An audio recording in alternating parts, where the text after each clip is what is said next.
Bloomberg Audio Studios. Podcasts, radio, news. This is Masters in Business with Barry Ritholtz on Bloomberg Radio. This week on the podcast, boy, do I have an extra special guest. I know Jim OShaughnessy for, I don't know, maybe 20 plus years, something like that. We actually first met in the green room at CNBC, like early 2000s, and found we shared some similar likes and philosophies. And I've been a fan of his book, What Works on Wall Street, pretty much from when it came out. This is a fascinating conversation about a person who has worked through multiple locales and seats in finance, not just running systematic investing at Bear Stearns, but creating O'Shaughnessy Asset Management, creating a unique custom index product that ended up attracting the attention of Franklin Templeton, who paid some undisclosed and ungodly amount of money for the whole firm. And now, in a later phase of his career, doing O'Shaughnessy Ventures and the O'Shaughnessy Fellowship, I first know him from really the first quant book, What Works on Wall Street, that was a half a century of data analysis, really was never accessible to the public before. I found the conversation to be fascinating, and I think you will also. And at this point, I am obligated to do a disclosure. My firm, Ritholtz Wealth Management, has been working with O'Shaughnessy on their direct index platform. Really, we were one of the first beta testers. We now have over $1 billion on that platform, maybe coming even closer to another big round number. With no further ado, my discussion with O'Shaughnessy Ventures, Jim O'Shaughnessy. It's great to see you, Barry, and congratulations. Wow, that's amazing. Well, congratulations to you. I'm still, my firm just had its 10th anniversary. You guys, anytime I see the phrase for an undisclosed amount, my brain automatically says, wow, that has to be a lot of money. If they're not disclosing it, it's material but undisclosed. That's a lot of cash. Or it could be like Trading Places and the normal bet of $1. That's right. The usual bet, Mortimer, $1. So we know each other from way back when. You first came into my orbit from the book, What Works on Wall Street. I read it from cover to cover. I was on a trading desk when that came out, and I'm like, so there's some science and math behind this. It's not just rumors and whatever happens to cross TV that day. I'm intrigued.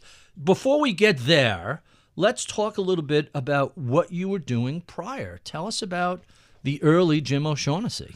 Well, I was always fascinated about markets in general, which stemmed from a very angry conversation between my uncle and father about IBM. And I had just been allowed to go to the adult table. Right. And I was sitting next to my dad, and he and my Uncle John were going hammer and tong about whether IBM was a good company or not. And I was listening, and it was all about the chairman. It was all about, things that I looked at as kind of soft intelligence. Squishy. And so I just thought, I asked at the dinner, I said, well, wouldn't it make more sense to look at how much money they're making and what their earnings are and how much you have to pay for that? And they both just literally glared at me. That's hilarious. Kids, they don't know anything. Exactly. It's the chairman. How tall is he? I like the cut of his jib. It's almost as if you were there. That bug got implanted, that mind worm got implanted in my brain. How old were you when this happened? I was 17.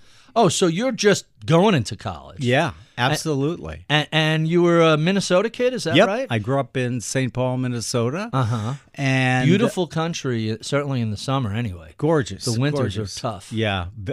Well, if this were the old USSR, right, that is where all the political prisoners would be. Send them to Minnesota.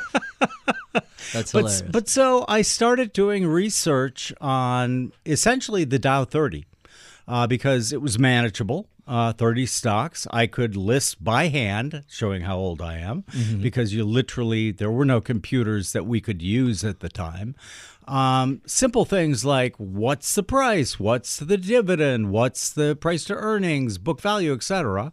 And I found a definite trend, right? I found that buying the 10 stocks in the Dow with the lowest PEs from 1935, I think I started, through when I was doing it, and this would have been about 1980, absolutely decimated the 10 highest PE stocks. Wow. So, I love this. In the meantime, I had computers. And the only reason I actually got to write What Works on Wall Street was because Ben Graham didn't have computers. If he had had them, I would have had no chance because he would have done it. Basically, what I wanted to see was, is there any rhyme or reason to all of these reasons people say they like or hate a stock, right? Where is the proof? Where is the empirical evidence that, say, buying the low PE stocks from the Dow works very well over many market cycles? So I wrote a first book called Invest Like the Best, in which I basically showed you how you could clone your favorite portfolio manager by taking his or her stocks, putting them on a big database like Computat, seeing how they differed from the overall market, and then using those as factor screens to get down to a portfolio that looked, acted, and most importantly, performed like your favorite manager. Now, the average investor typically didn't have access to Computat, to big data, to big computers. And so they relied on you who did. And if I recall, What Works on Wall Street, you backtested like half a century worth of data, something like that. And it was the full market, not just the 30 Dow stocks? Yeah, absolutely. And also not just the full market. It was also any company that had been around but went bankrupt or got taken over. The very, very needed research database on Computat. So no survivorship bias? None. You back that out. That's great. Yeah, because some of the early academic studies were... they had a lot of survivorship bias. They didn't properly lag for when you actually knew a number. So they just assumed, right, well, there's the number on March 31st. I'm going to use that number. Right. Well, you didn't really know that for most of history until maybe May or June. Really interesting. So you run these numbers. What sort of strategies do you find perform best? Well, we found that on the value side, smaller value stocks that had some catalyst and had turned a corner and their prices had started to go up was a beautiful strategy. Small cap value with a touch of momentum? Momentum, yes. Okay. On the growth side, we found momentum works really, really well. As we continued the research, we found, okay, there's all sorts of caveats. So, for example, we learned after a severe bear market, i.e. one in which the market had declined by 40 or more percent. Not a lot of those. Not a lot, thank God. But momentum inverted. And the stocks with the worst 6 or 12-month momentum actually did vastly better than the ones with the best. And if you think about it, even for a minute, it makes sense, right? The deepest value. But what happened was a lot of really great stocks during the bear market got pushed way low in price. And so people, when the market was recovering, jumped on those stocks. They were like, I can't believe I'm getting, these earnings at 6 times earnings for an IBM or a, Qualcomm, right? That's the baby with the bathwater strategy. Exactly. Huh. And so, but we found, that value actually works. Now, it hasn't for a long time. But we also found that large stocks with high shareholder yield, i.e., dividend yield plus buyback yield, was an excellent way to identify big stocks that are obviously much more conservative than the smaller fry in the small cap world. Interesting. So let's talk a little bit about your work at Bear Stearns, really where I first met you in the 2000s. You were head of systematic equity at Bear Stearns Asset Management. I'm assuming you are applying a lot of the lessons you learned in what works on Wall Street to the Bear institutional and retail investing strategies. Absolutely. And, let me just say, Bear was really a great company. Very unfortunate what happened to it during the financial crisis. But the reason I love Bear is, a lot of big banks talk about being entrepreneurial. Bear Stearns really was.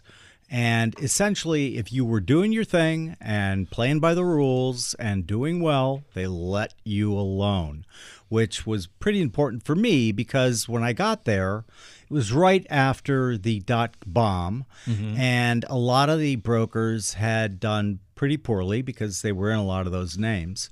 And so I convinced Steve Dantis, who was then head of private client services, that wouldn't it be better if we did a packaged portfolio, a separately managed account, and we offered, at one time, I think we were all the way up at 10, to the brokers so that they could use a more systematic, time-tested way of investing for their clients. Bringing a little discipline into what had been, at least in the 90s, very much a cowboy type of environment.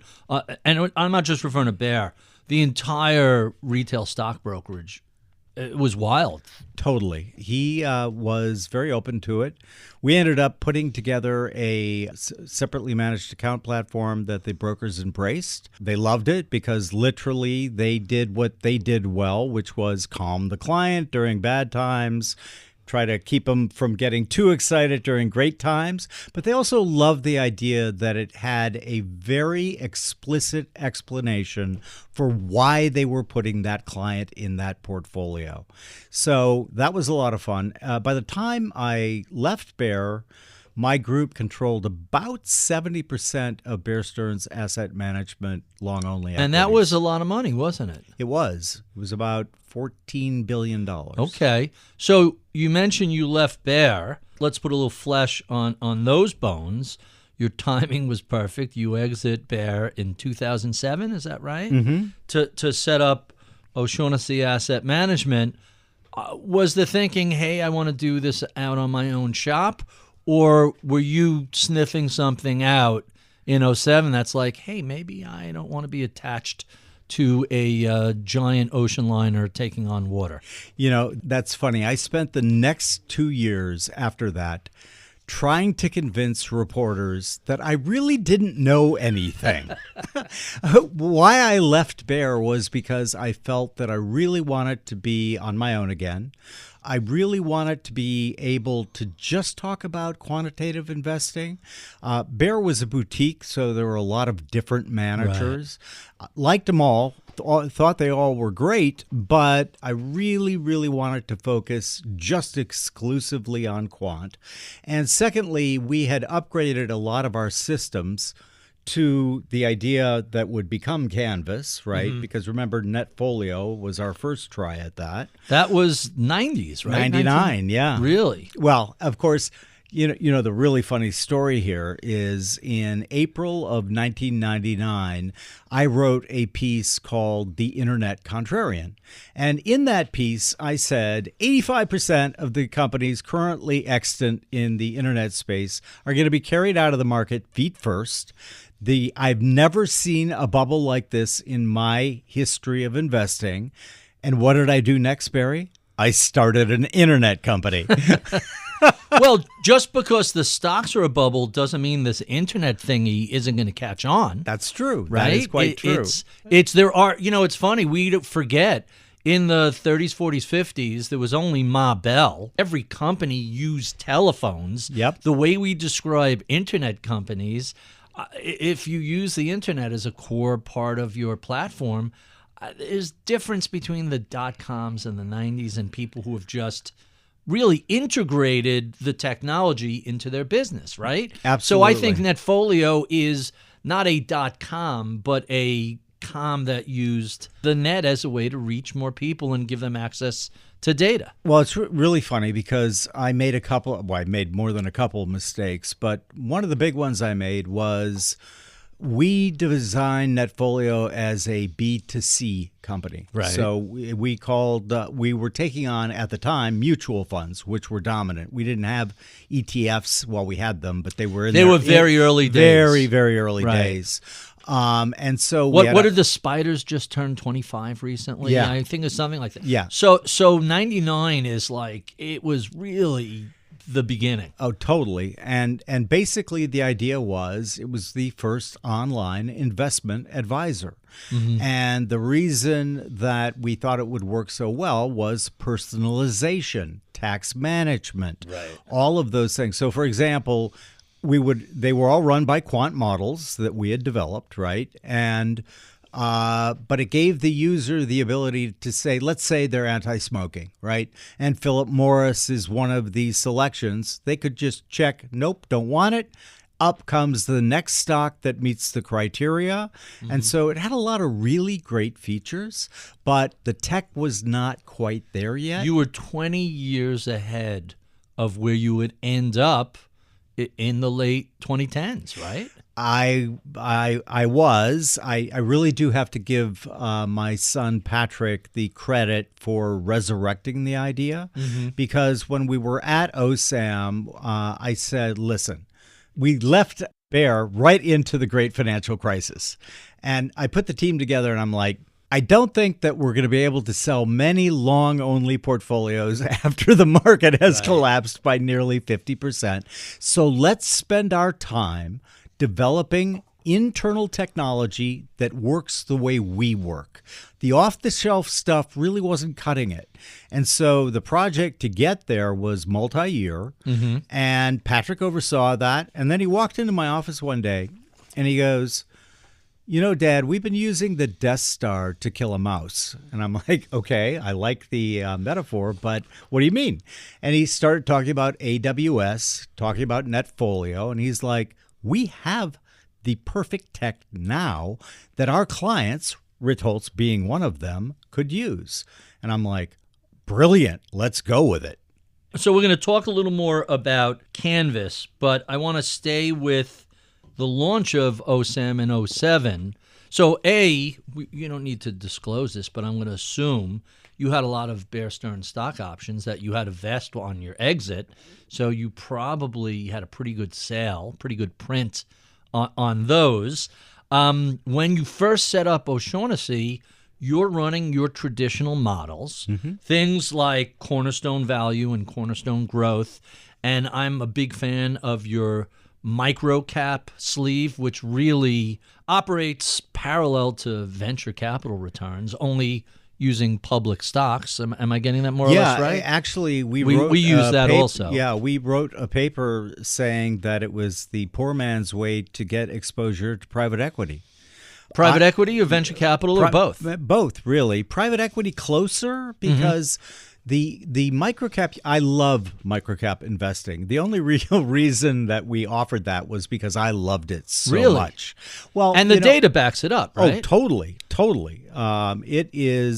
Microcap is an amazing place if you've got the right tools to sort through the thousands of names in the microcap universe, because you would not want to buy an index of microcap stocks. For the most part, they're microcaps because they kind of suck. However, there are so many diamonds in the rough in microcap that if you have a strategy like a quant strategy that can sort through these thousands of names, you can do extraordinarily well. I love the strategy. And I know the OSAM microcap sleeve is what I call it, has just really shot the lights out, especially last year when the market was having a pretty good year. They did pretty well, didn't they? They did. Now, remember, you introduced me as chairman of OSAM. I'm no longer. They let me retire. And actually, Patrick is now chairman emeritus over at OSAM. Let's talk a little bit about Canvas. And again, full disclosure, we're a client. We were a beta tester. We love the product, which is kind of ironic because I used to hate direct indexing. Every time I would demo or see a product, it was clunky, it was kludgy. You would get these statements that were like hundreds of pages long. You guys kind of figured out the secret sauce for how do we make this clean, usable, and easier to understand. Tell us a little bit about the genesis of Canvas. Well, first of all, we call it custom indexing as opposed to direct. And the reason I make that distinction is because, as you point out, the direct indexing products of that time were clunky. They were difficult. You got reams and reams of paper reports, and they were really only focusing on tax benefits, right? What we wanted to do with Canvas, which is custom indexing, is, as the name implies, give you, as the advisor, full control over what your client portfolio wanted to look like. You got the advantages of tax harvesting. You got the advantages of being able to mix indexes in with active strategies. But you could also do a social investing fund if you wanted.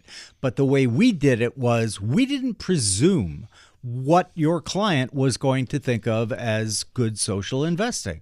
So often when you see some of the ESG portfolios, they've been predetermined as to what is going to be included. We give you the tools to turn a dial up or down on whatever you want. I think last I looked, there were over 58 separate things that you could fine tune around on the idea of ESG. We wanted to give the tools to you because you knew your client vastly better than we did.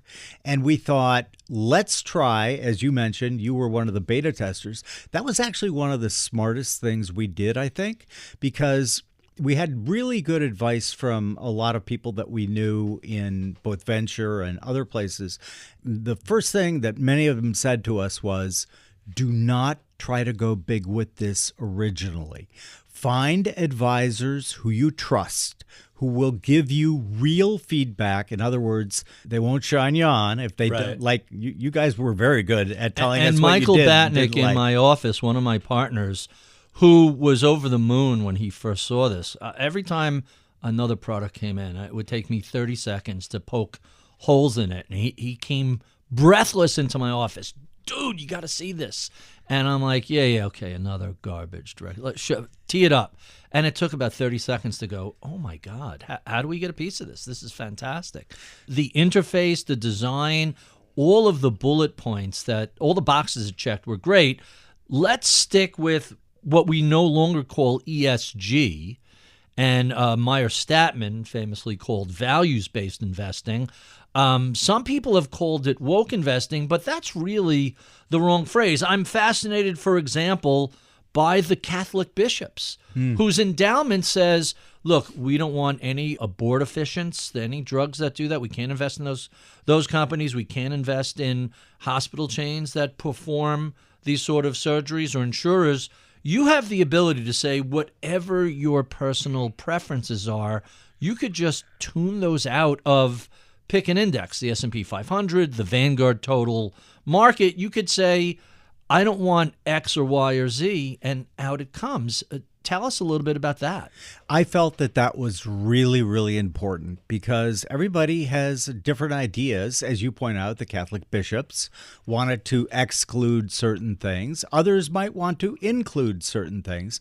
Actually felt it would be very arrogant of us to determine what good social investing was, because we had managed money for a variety of religious institutions. And guess what? They all have different takes on what they want to see. We did one where, for example, you couldn't buy any company that did anything with animals with eyes. That was an interesting one. But then on the other hand, we had a client who wanted to see more female board members and females in the C-suite. And you could screen for that. We can screen for that. And there's a bunch of research that shows those companies, now you don't know if it's causative or just merely correlated, but those companies tend to outperform. The request we probably hear the most is no gun stocks, no tobacco stocks. Yeah. Kind of interesting. Yeah. The tobacco, guns, those are pretty large groups where majority of investors want nothing to do with them. But the other thing that's cool about our dials on Canvas, let's say that Ritholtz has a wild-eyed libertarian walk in who happens to have $1 billion, and he says, you know what? I want the gun manufacturers. I'm a big Second Amendment guy, right? Or I want the pharmaceuticals, or Give me I want the sin the stocks. tobacco. Give me gambling and alcohol. Well, and the joke there was at my first company, O'Shaughnessy Capital Management, we used to keep a joke portfolio, which was called the Eat, Drink, and Be Merry for Tomorrow You Die. Barry, it killed it, right? Sure. So what ends up happening very often is when there's a non-financial reason for kicking a stock out of a lot of portfolios, eventually a company with still having decent financial prospects, it becomes cheap. Yep, absolutely. But the thing with the social style investing, we wanted you to be able to reflect your clients' unique needs.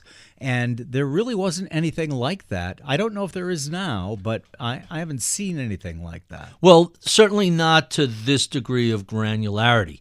By the way, when we first were beta testing Canvas internally, my view was, hey, people are going to want to use this for value-based investing. Then they're going to want to deconcentrate. If I work for Google, do I really need all this tech exposure? My income is coming from there. Let me diversify that way. And then tax loss harvesting was going to bring up the rear. I had it exactly backwards, in large part because, I don't know, maybe a year into it, we had the COVID crash. Market falls 34%. And coincidentally bottoms just near the end of the quarter. That rebalance, typical tax loss harvesting, you own a dozen mutual funds, you pick up 10, 20 basis points against the portfolio of losses to offset gains. The hope with this was it would be 50, 60. We had clients getting 200, 300, 400 basis points, and I've talked to some of your staff or former staff, and they've told us some unique use cases where the numbers are bonkers. First off, explain to the audience who may not be familiar with this, what is tax loss harvesting? So essentially what it does is we had to build a non-trivial algorithm that could monitor every portfolio we were managing on behalf of clients.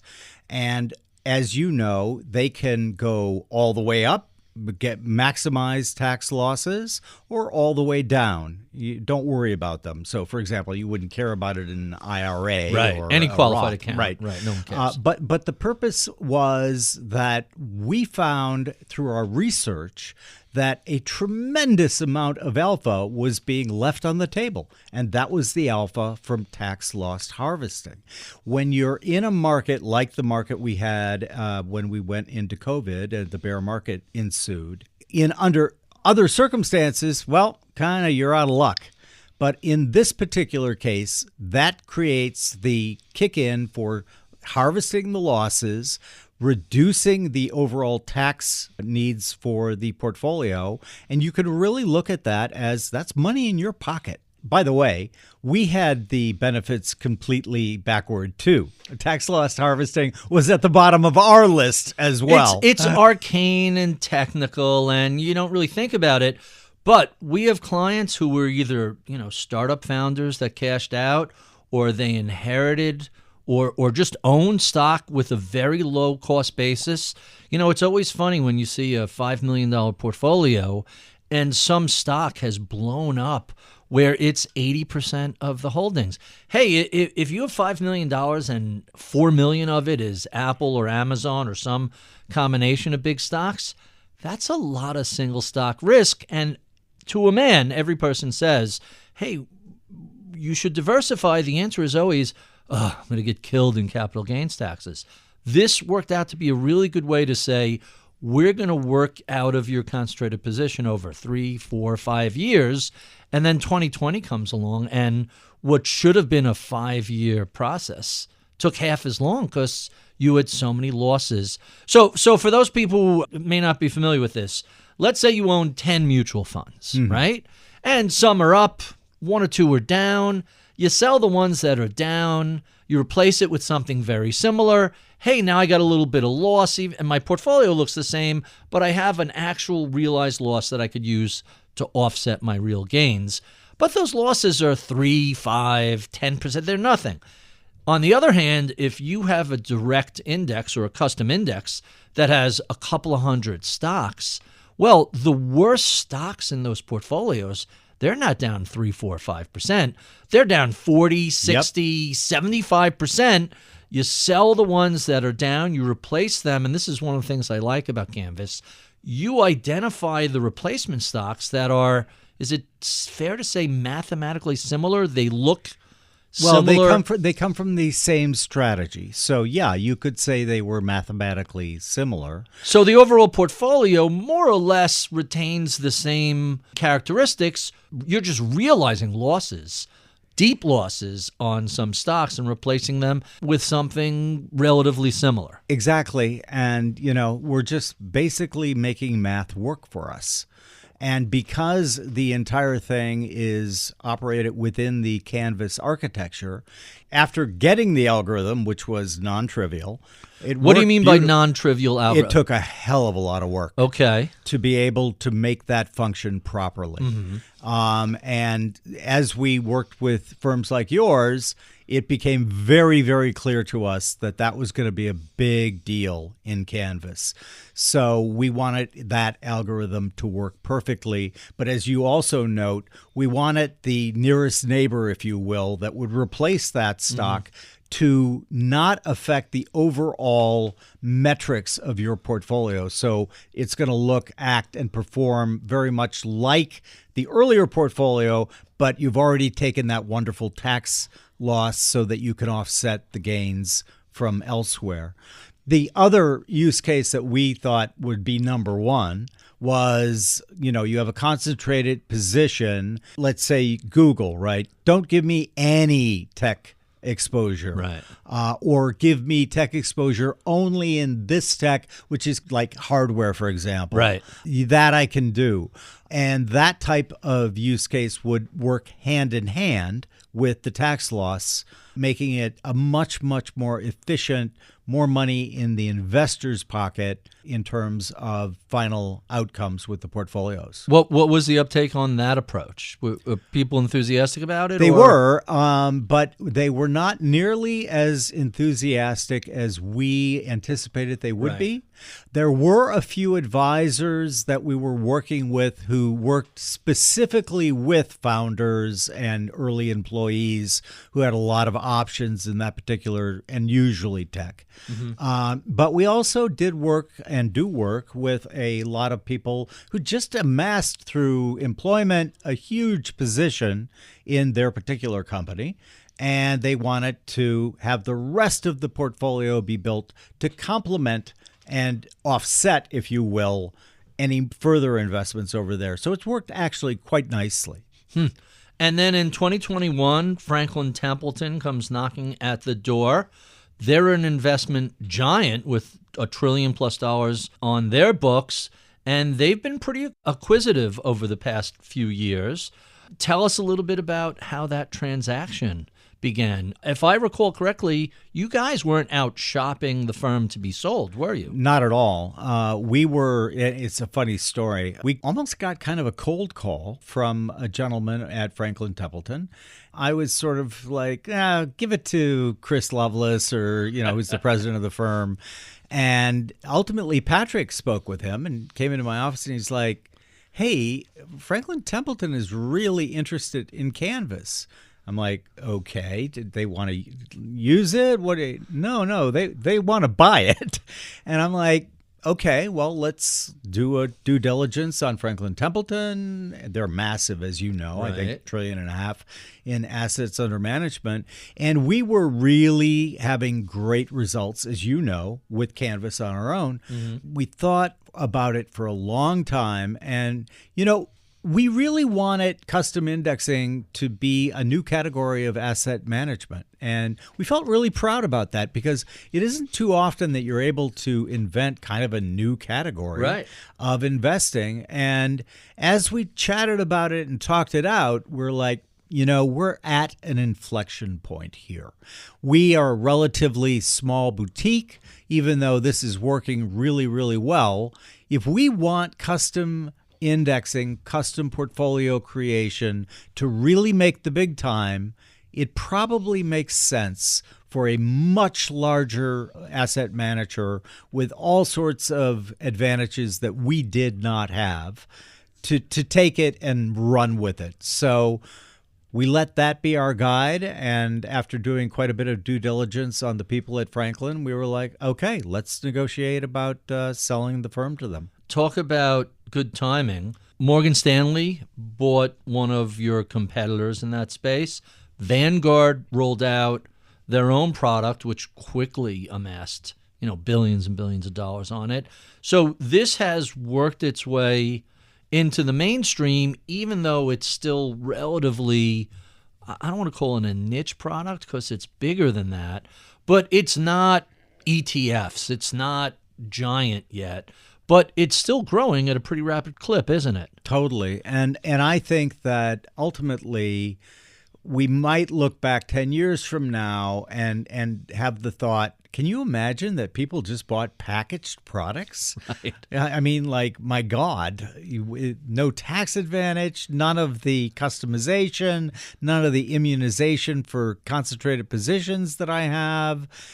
And so we definitely think that this is a way of investing that, once a client sees their portfolio under Canvas and with the customization, it's really, really hard to go back to thinking, you know what? I think I'll just go with 5 mutual funds or 5 ETFs. I don't really care about much of the other. I think that, these things take time, but I mean, again, your firm is a classic example here. You were able to use custom in a way that was good for your firm, good for your clients. Right. And, the clients that we speak with love it. Yeah, they all love it. That's been our experience. It's really Mark Andreessen's software is eating the world writ large because there are two aspects to this, and I'm going to circle back to the database part of it in a bit. But the front end, the user interface and the software that allows a very simple set of choices and that you could, go increasingly down the rabbit hole and find more and more and more issues certainly is a big factor. A lot of what is done, the technology just wasn't quite mature enough 15, 20 years beforehand. And when you look at it, it's just, this is just software. It's just a user interface and a way of organizing it. But now let's circle back to the database, which I recall you saying was the secret sauce. Tell us a little bit about the database that you've been working on for a quarter century that drives Canvas. So we use the Computat universe. They cover virtually every company that trades, both here on American exchanges and elsewhere. And it is kind of the gold standard, really, in terms of databases. How does it compare to something like CRISPR or some of the other? Well, so CRISP comes to us from the University of Chicago Center for Research and Security Pricing. The downside of CRISP is first off, I love CRISP. We used it in the most recent edition of What Works, but it doesn't have enough of the fundamental factors attached to it. In other words, it's mostly price history. And it also tries and generally succeeds to include all of the names that might have been around trading on the Amex or the New York Stock Exchange or NASDAQ. But the challenge is a guy by the name of Macquarie wrote a really compelling paper talking about how a lot of the historical data, not Computat, but further back, right, in the 20s and 30s. Used to come from the papers, Wall Street Journal? Yeah, and also wasn't nearly as thorough as, say, the Computat is. In fact, one of the things that we were doing before Franklin Templeton approached us is we were literally digitizing old Moody's manuals. They go back to 1900. And what we wanted to do was marry into the CRISP data all of the fundamental factors. That would have given us the ability to run a 1900 through 1955, when Computat begins, test. We ran some test runs. We did price to book, and we did a couple others. And what we were finding, and won't surprise you, generally speaking, same kind of results, right? With the exception of price to book. We actually took price to book out of our composites. You know how we have the composites for value and momentum and all of those things. And we took price to book out because of the research that we did that covered the Great Depression in the 30s. You know, and I know, if you've taken any finance courses, price to book previously had been used as a proxy for likelihood of bankruptcy, right? Well, guess what? During the 30s, a lot of those low price to book companies went bankrupt. Well, when your book value collapses, exactly, price to book isn't much value, right? Exactly. So we did find some learnings where we jiggered with the composites that we use. That's another thing we do. We don't use a single factor. In my first version of What Works on Wall Street, we would sort down for the final portfolio on a single factor. And we found that that wasn't nearly as effective as a composite of factors. Again, a lot of people, the old joke about quants, right? What do you guys do? Golf all day? You're just running your models. Well, we don't golf all day, but what we do all day is research the underlying models. What we're always trying to do is improve them, but it's evolutionary, not revolutionary. Listen, the foundations are very, very similar. By the way, they make a lot of sense, too. I used to say, if we changed it and walked out onto Lexington Avenue here and we found a food truck, right? And we went up, and long line, everything looks good. And we talked to the owner, and we said, how much you clearing a year? And he says, well, I'm clearing 100,000. And we're like, well, would you take a buy offer from us? And he goes, yeah, you can buy it for $10 million. You and I are going to go, get out of here. There's no way we're going to buy this. Right. Well, change it to a stock ticker. There's a lot of stocks trading at that kind of multiple. And so when you look at the underlying strategies, they make intuitive economic sense. And so the data set that you're using becomes of paramount importance. The other thing I found was that, and this one disturbed me a little, I haven't looked at this recently, but when I was doing it several years ago, you could get really different numbers if you went to Bloomberg, or if you went to Reuters, or if you went to Dow Jones, or any other innumerable providers of data. And so that was another huge project for us, and also part of the data set that we're talking about. One of the other things that I was widely hated for by my research team was we went on a multi-year data cleansing exercise because we found that a lot of it had a lot of hair on it.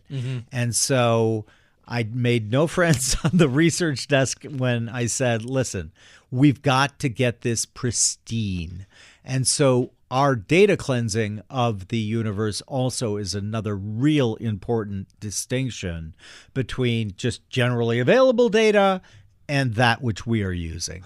Really, really interesting. Let's stay with price to book because I want to ask your opinion on something, and you're the perfect quant to bring this up to, which is, all right, so we're talking about price to book back in the day when manufacturing required a lot of men and material and capital, and you had big factories, and railroads were laying thousands of miles of steel, and you were building these forges and foundries to make cars.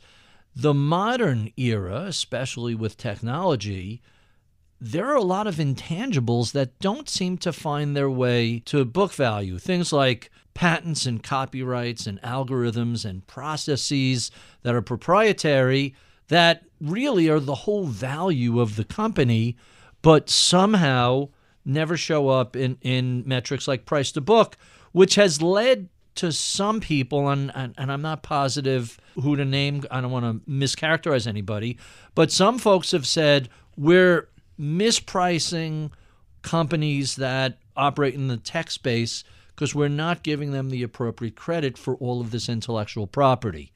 Is that an overstatement, or is there some truth there? I think there's more than some truth to that. We published a paper, it's called The Veiled Value, and it looked at the idea that brand value, that all of the items that you just delineated were not being captured in trademarks, logos, all of those, straight across research the and board. development, straight across the board. When we took a look at that, we found that you could figure out a way to price that into the model.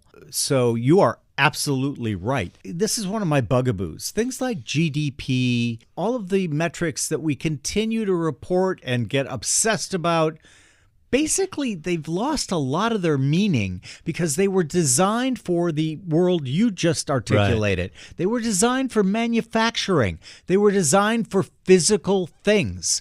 And we've moved off that for many, many decades. From atoms now. to bits was a big transition. Huge transition.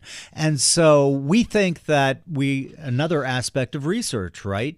When we got the idea, we think we're missing something here. Mm-hmm. That's what resulted in the paper about brand value and goodwill and all those things not being taken into account by investors at all.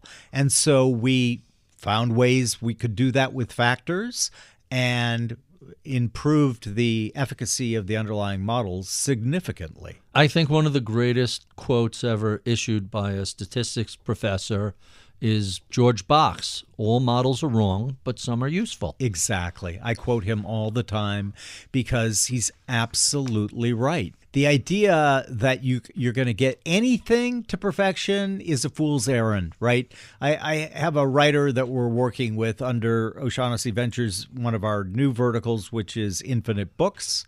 And he's got a great quote, which is, perfection is a 100% tax.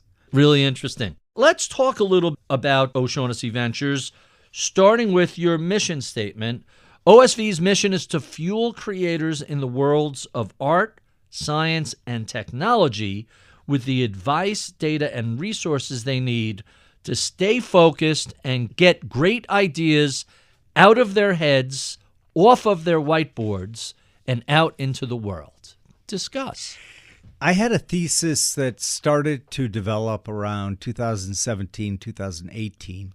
As I watched old playbooks that used to work beautifully stop working. And so I came up with this idea that we were in a great reshuffle where all of the old models were collapsing and people were kind of freaked out.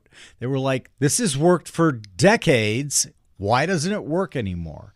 And I think that one of the reasons it didn't work anymore was because the tools, the tech tools, and the platforms, and the internet, and all of that put together allowed for much more innovative business models in a variety of industries, right? So if you look at the verticals of O'Shaughnessy Ventures, you'll see what we think, right? So we have what we call infinite adventures. That's venture capital. But I love, in the old days, they used to call venture capital adventure capital. Right. And the one I really loved, liberation capital. Define that. What is liberation? And I've heard the phrase. Yeah, in the old days, the so-called hateful eight that wanted to leave Shockley, right? The early days of semiconductors and the Fairchild semiconductors. Exactly right. Good call. And back then, The idea that a group of engineers or even, regular business people would leave a big company that was well funded by a bank or a series of other investors was almost unthinkable. And so what came to be known as the Hateful Eight, who created Fairchild, got pitched by a variety of investors, external investors, saying, why don't you guys just start your own company? He finally talked them into it, and that's when he used the term. This is your liberation capital, where you can focus on just what you want to focus on, making better semiconductors. You don't have to play any of the politics of the big company. You don't have to answer to people who don't really understand what you're doing, right? The people in New York that might have owned it or financed it had very little understanding of what semiconductors were all about in the 50s and 60s. And so I liked that part very, very much. That's the genesis of Intel, right? As well as a whole run of other semiconductors can trace its roots back to Fairchild, right? Exactly. And so there we're looking for companies that we think will expand the opportunity set for very clever entrepreneurs and creators. Another vertical is Infinite Films. Why that? Well, we think we're approaching a period where you can make films, documentaries, you can use AI to augment your filmmaking in such a way that the people who couldn't make movies in the past are going to be able to make them in the future. You could legitimately make a film with an iPhone now. Yes, you can. You couldn't do, even 5 years ago, was kind of on the border. Barry, some of the things that I've seen as submissions to Infinite Films, oh my God. Really? Like literally, I'm 63. If I had seen that as a trailer for a movie at a movie theater like 10 years ago, I would have thought, wow, this is amazing. This is cool. And then the guy at the bottom says, by the way, I made this on my iPhone. That's crazy. That really is crazy. And so that unlocks tremendous talent that never had access to the Hollywood infrastructure. So our thesis is there are tons of really creative people out there who now have the tools to make great movies. Another thing I wanted to do was, where are the Rudies of movies today? Now, Rudies, of course, is about the kid who goes to Notre Dame and he's 5'0" and weighs $1 and he gets on the team, the Notre Dame team. Why was that such a great movie? Because it's incredibly inspirational. It gives the viewer like, you know what? I can take a shot at it. I can do it. Hollywood seems to have completely forgotten about making these types of movies. And just for people who might not remember the movie Rudy, it's the story that drives the whole thing and the characters. There's not a whole lot of expensive special effects or, they're not flying out to Nepal. It's all done pretty much on the cheap. And that's the area of film you're looking to explore? Narrative-driven, accessible stories? Narrative-driven, accessible stories that we're also changing the underlying economics on. So here's how we're going to do that. Everyone who comes and works on one of our films is going to own a piece of that film. Mm-hmm. And back-end points. Back-end points, but for everybody. We're not going to use Hollywood accounting. Our accounting is very, very straightforward. Here's what it cost us to make it. What happens after we recover those costs? You own X% if we manage to sell it or generate revenue from it through the multiple platforms you can put it out on. You're going to benefit from that. The other thing that we're going to do is we're going to give young people a shot. Mm-hmm. Right now, if you want to try to beat, let's say you graduate from NYU Film School and you decide you're going to go out to Hollywood and you're going to pitch all of these studios that you want to, yeah, good luck, because it ain't going to happen. Right. There is almost a guild-like system out in Hollywood where, it's kind of the idea that yeah, I want to get in the Screen Actors Guild. How do I do that? Well, to get in the Screen Actors Guild, you have to be in 3 movies. Well, wait a minute. How do I get in the movie if I'm not in the Screen Actors Guild? So there are a lot of really old-fashioned rules. And it's not just Hollywood, by the way. It's much of media. It's much of all of the things that we consume every day. And so basically what I did was say, what industries that I find fascinating, that I'm interested in, have the greatest arbitrage ability? Huh. I love that concept. And, it's funny you mentioned films because that dynamic tension of indie films, look at how great A24 has been doing. Amazing. As an independent studio. The timing is really good. And the technology tools, the ability to film on a phone, edit on your laptop, and then distribute it by uploading to YouTube or wherever. Barry, that's the key. There's always cultural lag, right? You know the S-curve for tech adoption, right? It's real. And let's change industries and let's look at publishing, right? So we are launching Infinite Books. Why? Well, because the current publishing industry is still playing under 1920 rules, not 2020 rules. We no longer have to have minuscule amounts going to the author. We can, because of the tech, because of our ability to produce that book, give the author much more of the upside. So, for example, we're going to give anywhere between, depending on what the author wants us to do for them, it's going to always be above 50%. Mostly it's going to be 70%. But that's just the start. Imagine, Barry, you write a book. You bring it to Infinite Books, and I say, hey, Barry, what other languages do you want this published in? And you're like, I don't know, maybe Spanish, maybe French, maybe. Done. Because of AI, we can translate the entire book and have it available for the French or Spanish-speaking markets. Even better, let's say you want to do an audiobook and you want to read it because you got a great voice. I say, Barry, do a minute on this for me. Say, express surprise or anger or whatever. It will model your voice and you can read your book on all the audiobooks. But what's really cool is we can translate your voice into French, into Spanish, into Russian, into anything. Wow. And so all of these tech advantages are being left just lying around on the floor. Right. And we think that's crazy. We're still early days of the transition. Oh, very early. To technology, to AI, to all these changes in platforms. It's amazing how slowly it takes place. I think our mutual friend Morgan Housel described how long it took from the Wright brothers doing the first test flight in Kitty Hawk before it even made its way into newspapers. Exactly. It takes forever. And it does. And this lag, even in our 24/7 always online environment, remains, right? It, like, if you think about it, it makes tons of sense. People are habitual, right? They get into habits. They do all of these things. Now, I think that the pandemic really sped up a lot of these trends. Things like work from anywhere. O'Shaughnessy Ventures is a work from anywhere enterprise. We have people in Singapore, India, UK, all over the world because we can.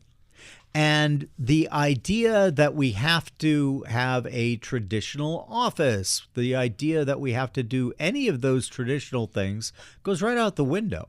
It becomes a much less costly enterprise when you can do it this way. But back to Infinite Books, like, we also are going to, at the author's decision, right? We're not going to force anything on our authors. But if the author wants an AI agent to, let's say, for example, your new book, let's say if it were an Infinite Books publication, and you noted that it quadrupled sales in Omaha, Nebraska. How about having an AI agent find out what podcasts in Omaha are interested in the subject Barry's written about? How about sending them a query letter? How about sending them a clip from the book? and saying, you really ought to have him on your show or podcast or write about him in your Substack. All of the tools that are available to us work today, and people aren't using them. And so we suspect that this is going to really, I hate the word revolutionize because that's, come on. But it's certainly going to accelerate all these trends. That's a better word for it. So I want to talk about another aspect of O'Shaughnessy Ventures, which is the fellowship program, which I find to be absolutely fascinating. How does this work? Tell us a little bit about the O'Shaughnessy Fellowship. For most of history, a genius could be born, live, and died without even knowing they were a genius, far less other people knowing it, right? We were really bound by our geography and by our networks, and those networks were pretty small. Like, who'd you grow up with? Who'd you go to school with? Who'd you marry? Where are your kids going to school? What church do you go to? That kind of stuff. Pretty random. Random. Where you were born was just dumb luck. Was kind of dumb luck. You could move, of course, but changing your digital zip code is a hell of a lot easier than changing your physical zip code. But more importantly, we now are interconnected. I can find somebody who's a genius who happens to live in Bangladesh. I would have never, under the old system, ever known about that person. Mm-hmm. Now I have the ability to know about that person and find and fund them.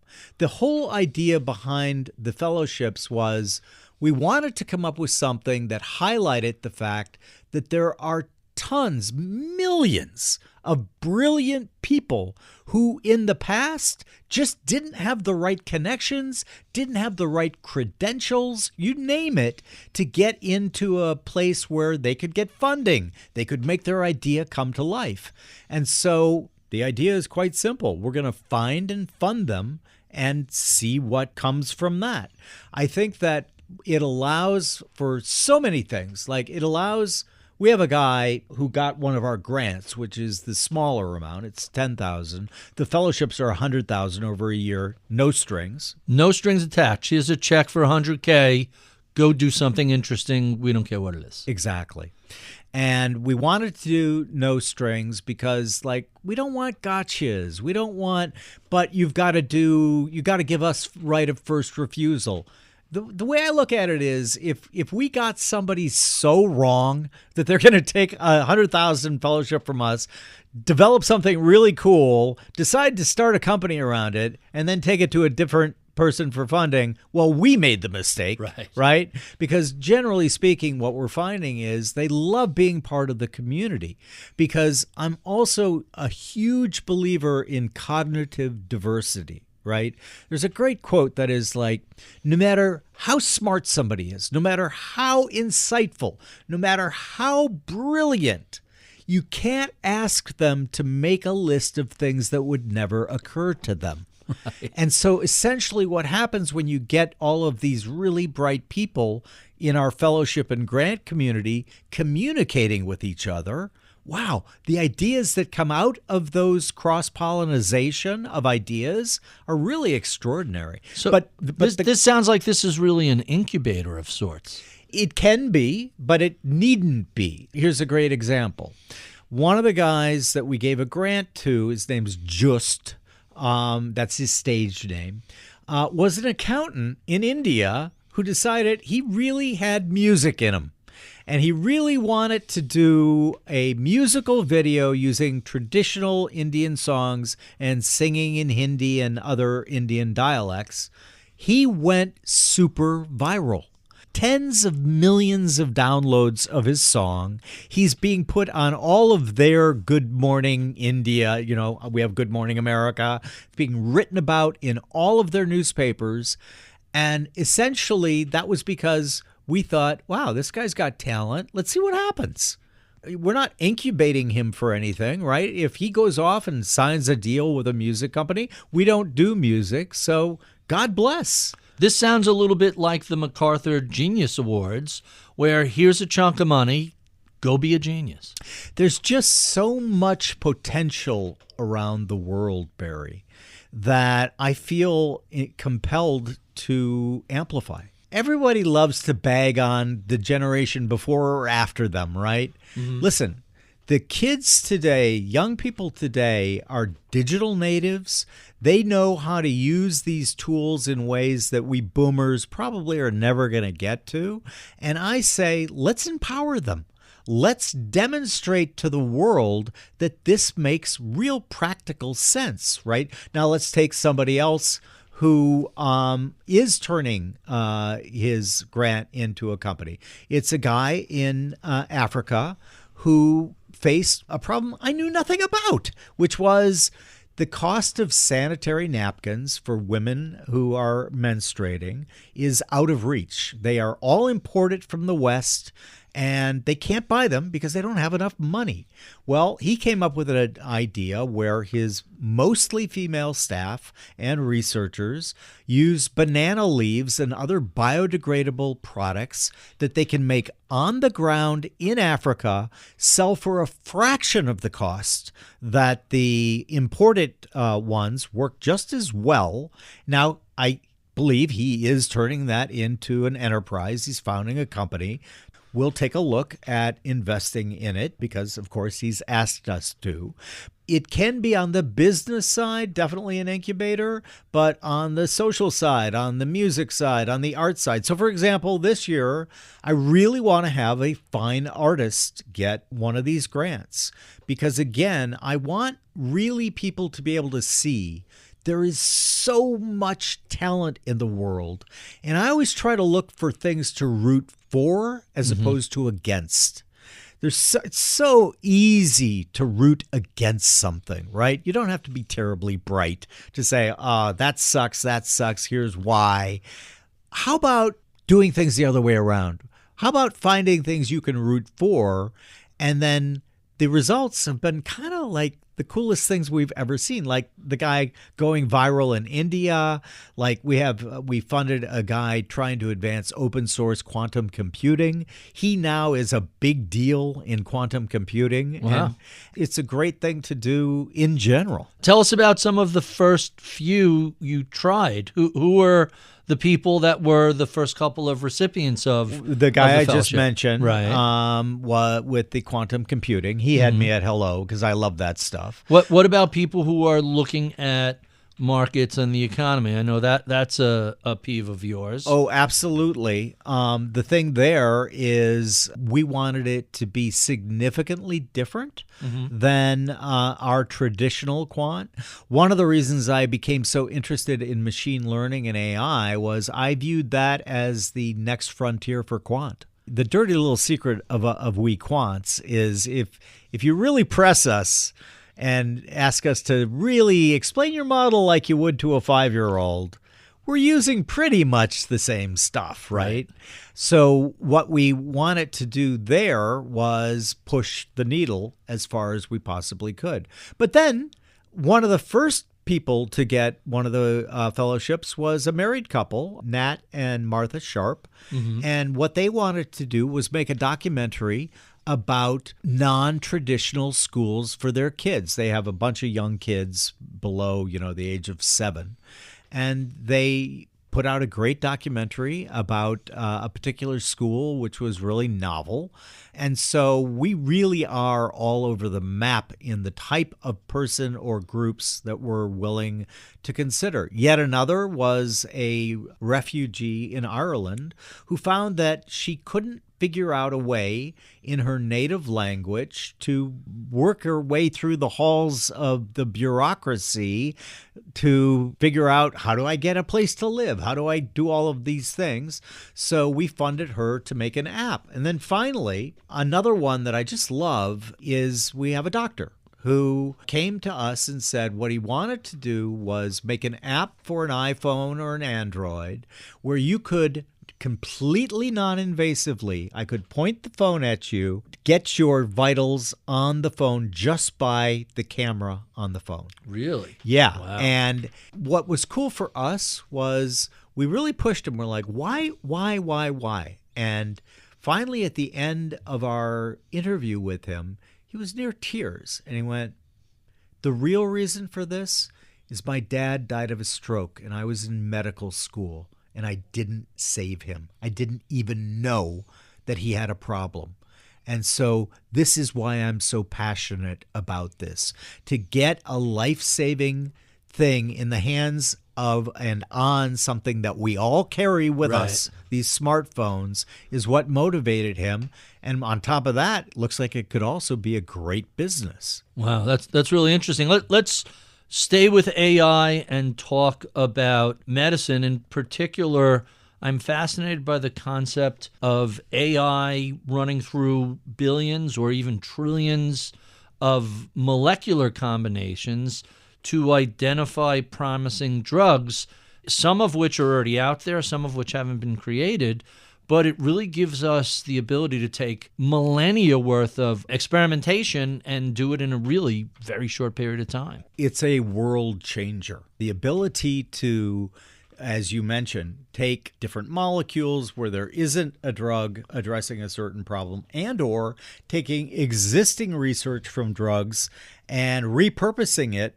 AI can go into all of those spaces that we humans simply can't do and find the connections on an existing drug. You know what?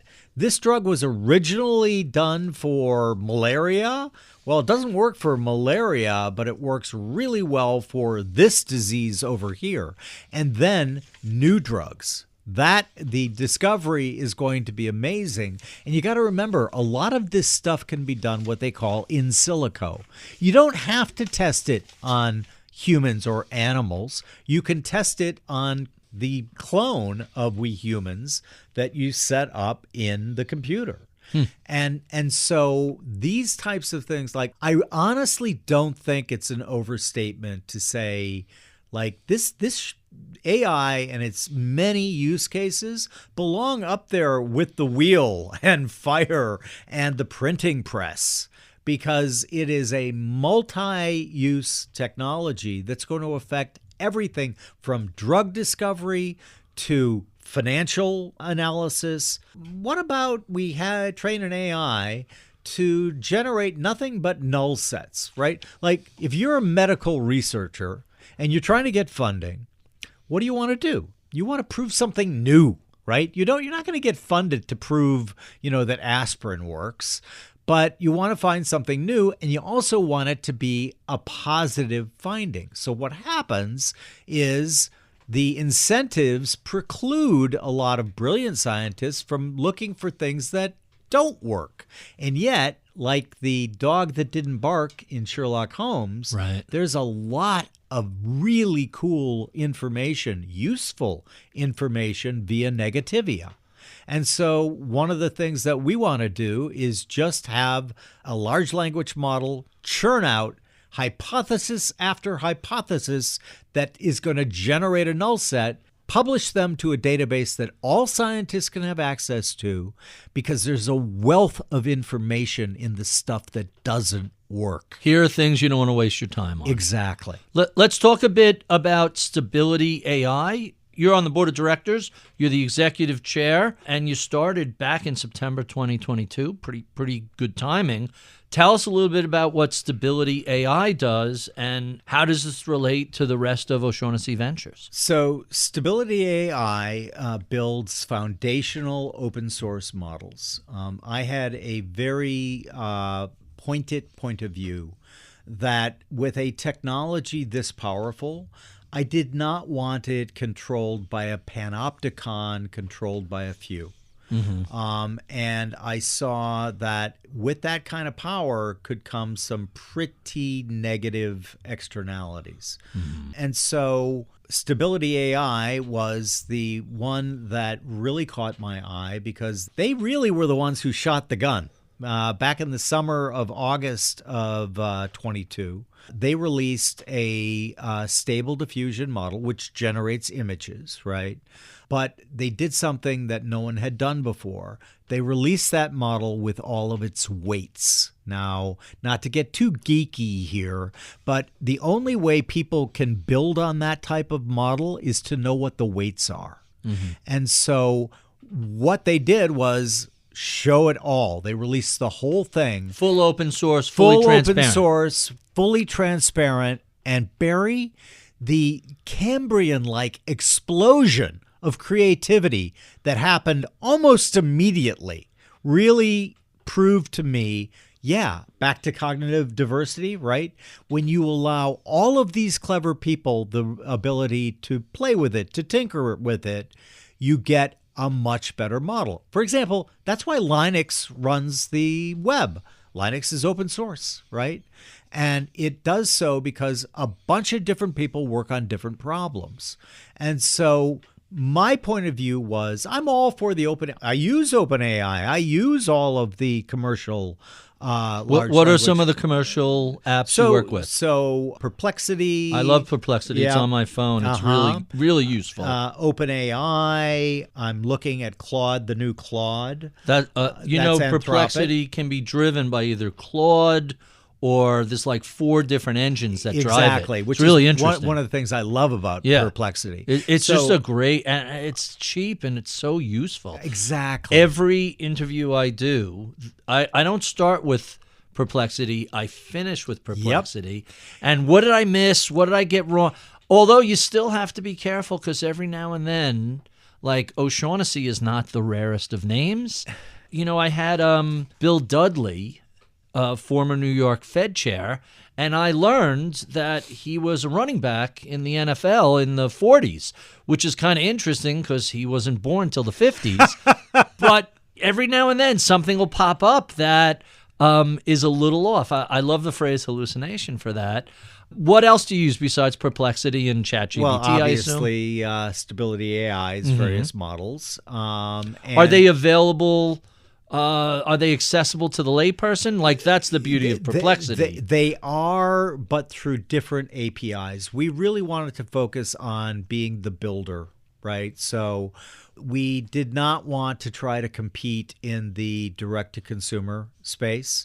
And so what we're focusing on is multimodals, including generative models, including specific models for medical research, obviously generative art models, movie models, etc. The thing I wanted to mention when you were talking about Perplexity and it coming up with, I also passionately believe that the models that are going to win, or not the models, the approach that's going to win is human plus machine, the so-called Centaur model. I think that you're going to see, we're going to see a deluge of AI-only generated stuff, content, movies, etc. And to be honest, most of it's going to suck. Right? The magic comes when you add a human in the loop. The magic comes by being able to partner with that and co-create and sometimes iterate on your own stuff. Right. And like you said, the ideas that you can generate through putting your own stuff into the various models is really cool. We invest in a startup called Wand, and what they do is it's for graphic artists, and it's an AI, but it has an actual tool, thus the name Wand. And what the artist is able to do is feed their own work into the model and then ask it, hey, spit out variations on it. And then the artist will look at it and say, wow, I never thought about it that way. That's really cool. And then he or she will iterate, send it back. And this is an iterative process. But what's really cool is they end up in places. We had one artist say to me, I would never have thought to do it this way, but I absolutely love it. It's his work. He's iterating on his own work, but he's using a tool, the Wand, that makes it infinitely easier for him to get these great ideas. Really interesting. Last question before we jump to our favorites we ask all our guests, which is I want to bring this back to stocks. I know, thanks to Perplexity as an example, but there are lots of other tools, I find myself going to Google a whole lot less than I used to. And in fact, the Google search results, like suddenly you realize these are crude. They're much less useful than they used to be. They're festooned with a lot of advertising, and a lot of Google internal products dominate that first page. what else is AI? What other companies, what other sectors might AI affect either positively or negatively? Well, honestly, how much time do you have? I think that AI is going to transform virtually every industry. And one of the things that people, they get afraid when they hear that. And my view is quite different. It's going to transform for a lot of industries the pure drudge work, the pure copy and paste stuff. Do you like copying and pasting? I hate it. And so it also is going to be able to create jobs that we can't even conceive of right now, right? Like 2 years ago, would you have known what a prompt engineer was? No. I certainly wouldn't have, right? And yet there's a lot of people doing really well pursuing that as a career. And so I think that entertainment is going to be materially affected, media materially affected, search, as you well point out, like you can do a customized search just for Barry. And it, depending on how much information you want to give that AI about yourself, you're going to be at a place where you're going to be able to say, hey, what was that place that I had lunch with Jim last time? We both really, really liked it. I'd like to go there again. And guess what? It's going to give you the name and address of that restaurant because it has access to your calendar. It has access to all of that type of stuff. It feels like, I'll never forget, I tweeted out this really interesting Roman pizza place, and Roman pizza is a different type of, and I just, I used Siri to speak into the iPhone. Mm-hmm. Hey, we had a fan. This is really different than your usual pizza, and somehow it showed up on Twitter as woman pizza. And wait, I'm standing right in front of the place.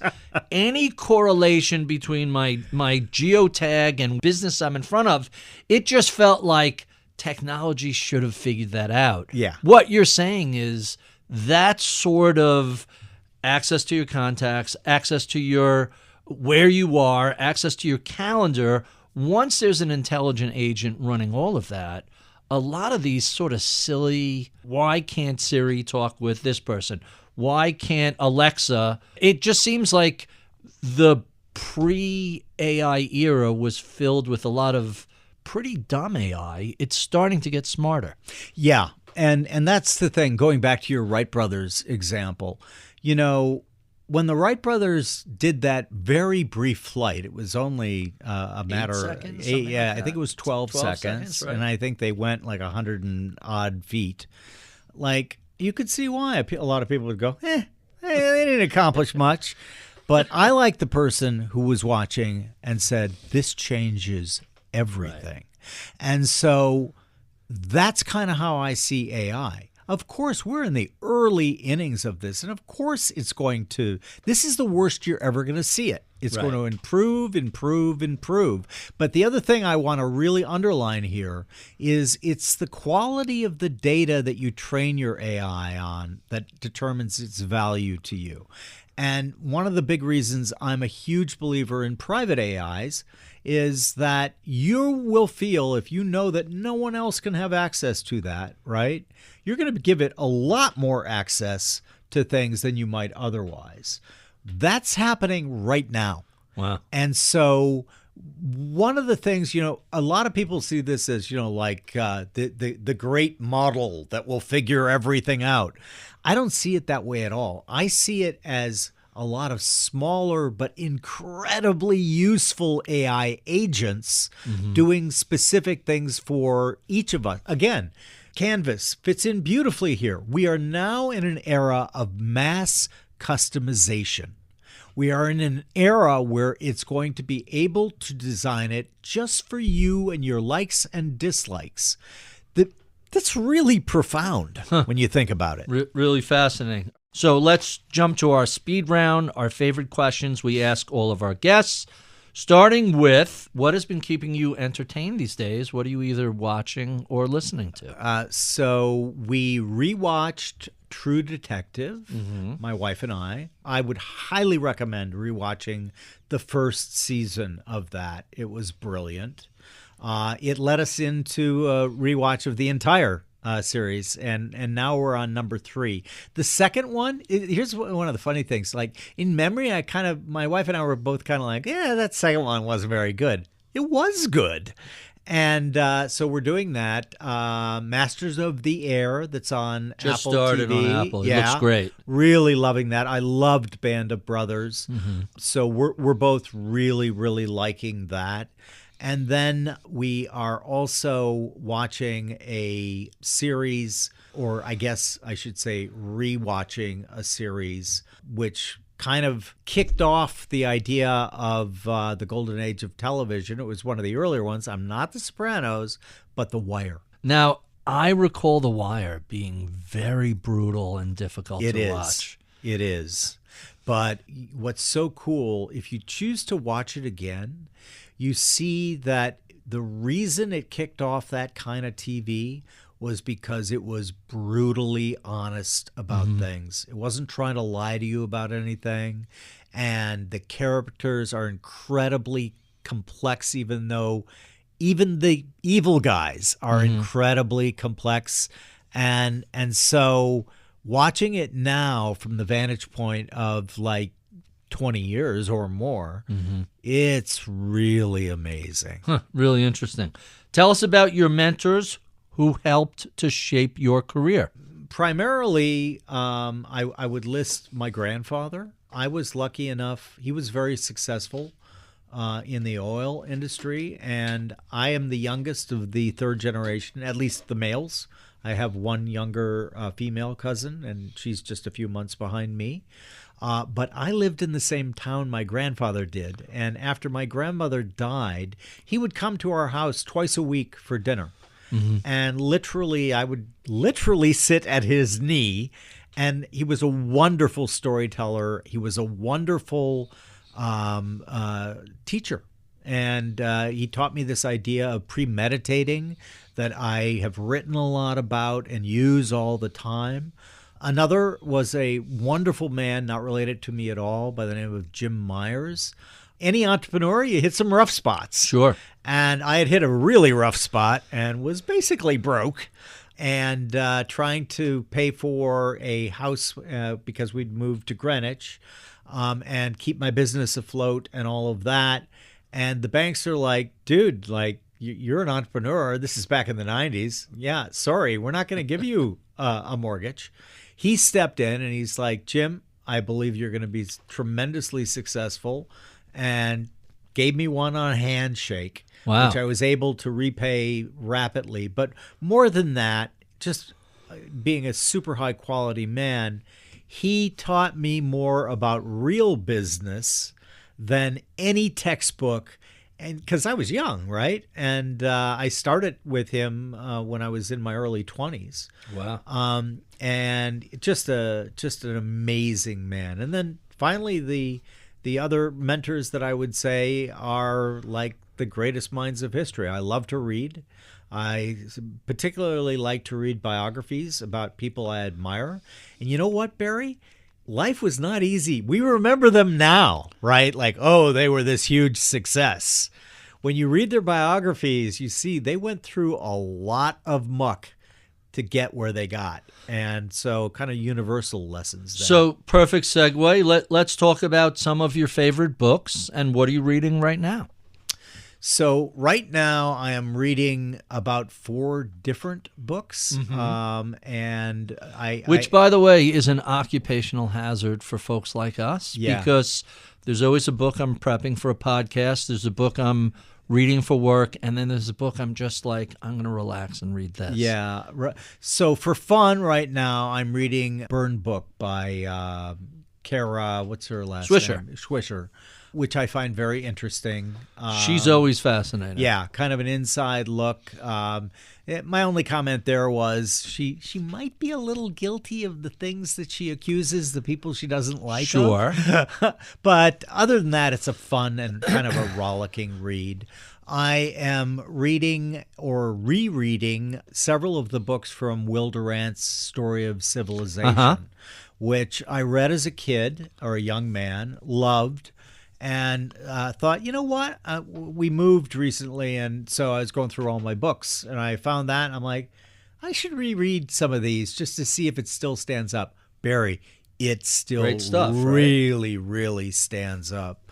And then just finished an additional biography about Teddy Roosevelt, Teddy Rex. And then finally, I'm reading a lot about AI and scientific development. The book I'd recommend there is written by a pair of authors, one an AI expert, the other a great storyteller, and it's called AI 2041, 10 Visions of Our AI Future. Huh. Highly recommend. I'm going to check that out. We've been talking about the Wright brothers. Did you ever read the David McCullough biography of the Wright brothers? I did. Fascinating, right? Really amazing really book. fascinating. And our final two questions. What sort of advice would you give to a recent college graduate interested in a career in either quantitative analysis, finance, asset management? What's your advice for them? My advice is to focus on the parts of learning that might not be included in a business or finance degree. My line is that markets change second by second, but human nature barely budges millennia by millennia. Arbitraging human nature is the last sustainable edge in investing. And so if you read about evolutionary psychology and biology, regular psychology and biology and history, what you're going to see is no, history doesn't repeat, but it rhymes. And you can see in, all you got to do is go read a book about the South Sea scandal, where Isaac Newton, one of the most brilliant guys of his era, lost a fortune, causing him to lament that he could measure the motion of heavenly bodies, but not the madness of men. And guess what? We're not changing. So you can read it in a market-related way or just understand human nature better. You're going to be miles ahead of the people who are just studying math or finance or economics. Really interesting. And our final question, what do you know about the world of investing today you wish you knew 40 or so years ago when you were first getting started? I think maybe just the advice that I just gave. I wish that I would have known 40 years ago that market prices are determined by human beings. And if you are ignorant of all of the ways that we let things affect us, from whether we're hungry or not, or whether we're angry, or whether we're calm, I would have understood that it was not just numbers on a page, that markets are full-blooded, almost human-like things because they're driven and created by humans. If I could have told Jim of age 23 that, it would have hastened but also improved the pretty circuitous path that I took to becoming a quant. Really interesting. Thank you, Jim, for being so generous with your time. We have been speaking with Jim OShaughnessy, founder of OSAM Asset Management and currently CEO and founder of O'Shaughnessy Ventures and host of the Infinite Loops podcast.